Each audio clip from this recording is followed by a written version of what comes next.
We have adhered to many documentary codes and conventions in order to create a professional documentary. Our documentary type is mixed and we have followed the codes and conventions and rarely challenged them. One convention we have used is the use of cutaways. We have used cutaways to prevent jump cuts in our documentary, as jump cuts would make our documentary look unprofessional. Another way we have followed the codes and conventions is the use of voiceovers. The female voiceover we used fits our target audience, as we thought the voice fit the topic of sweets. The adult female used standard English and was well spoken to make the documentary more professional to the audience. We used the voiceover to add more structure to our exposition. The direction of the documentary is clear, but the voiceover adds more direction to it through the use of historical facts and modern statistics, which help transition from one subtopic of sweets to another. For the music we use C.J. Lewis' Sweets for My Sweets. This is a light-hearted, upbeat song, which adds a light tone to the documentary. In the opening sequence, we have edited the clips to follow the beat of the song in order to create cohesion between the song and the opening title and make it seem more professional. The song is also relevant to our topic. Also, the use of the song underneath the voiceovers is clear but not distracting from the voiceovers, so we feel we have come to the right balance. The use of a song that relates to our documentary is a feature we spotted early in documentaries, such as the Music Biz with Meatloaf songs playing and The Devil Made Me Do It with Marilyn Manson songs. A convention we follow throughout is the use of vox pops. This adds a general public opinion which is easy for the audience to relate to. Vox pops also adds a technicality of realism aspect to our documentary, which helps the reality aspect of documentaries, which is a big part of documentary conventions. We also use location shoots to further the realism in our documentary. We shot cutaways outside of Morrison's, Mr. Sims, and other sweet retailers, which is also used in the music bit for the recording studios. We also used archive footage to provide the audience with footage we couldn't gain ourselves, such as the production of sweets in factories. The archive footage helped us create a more versatile documentary and gives the audience more insight on our topic. Another convention we followed was the interviews with experts in our documentary. The interviews with sweet shop workers, owners, and stall owners helped us provide the audience with insights and knowledge further than we, or the general public, through the use of vox pops, can give them. This adds a professional element to our documentary, which also adds a sense of reality to our documentary.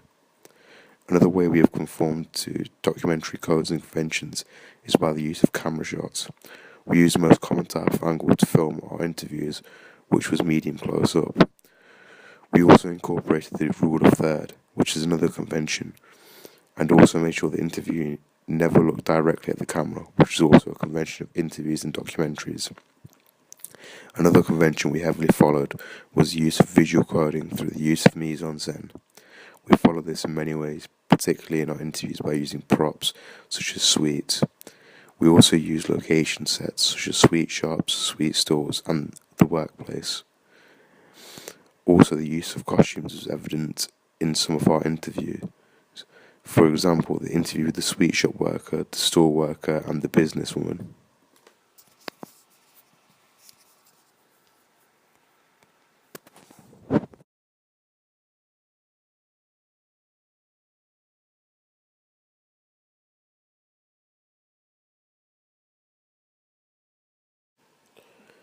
We looked at a few radio adverts to draw conventions from, but tried to not view too many, so that it affected our creative process and didn't allow us to think past the ideas used by other radio adverts.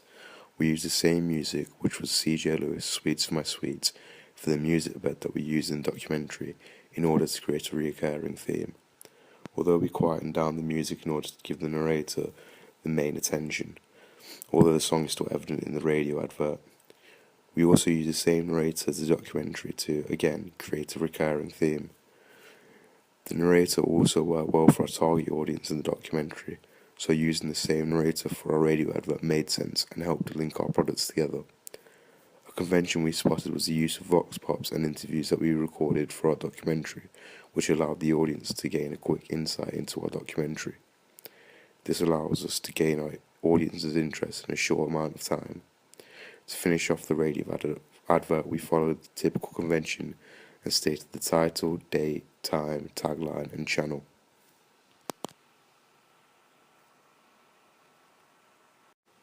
While undergoing research for the still advert, we focused on Channel 4 still adverts and tried to identify codes and conventions in order to incorporate them into our own work and make them look professional to our audience.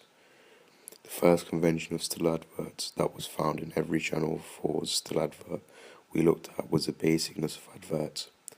Oftentimes the adverts we looked at were just one main image. We then proceeded to find our main image that was basic, yet had the ability to stand out and catch people's eyes. We set on a picture of a woman stuffing wrappers into her mouth and used another image of wrappers as the background of the main picture to add another eye-catching aspect to our still advert. The reason we used the wrappers as a big part of our still advert was to play on our tagline and make sure the image and the tagline linked, which is another convention we identified while looking at past Channel 4 still adverts. A convention we also identified was the positioning of the title, time, date, channel, and tagline, and also the use of coloured boxes, usually black or white. We decided on black boxes.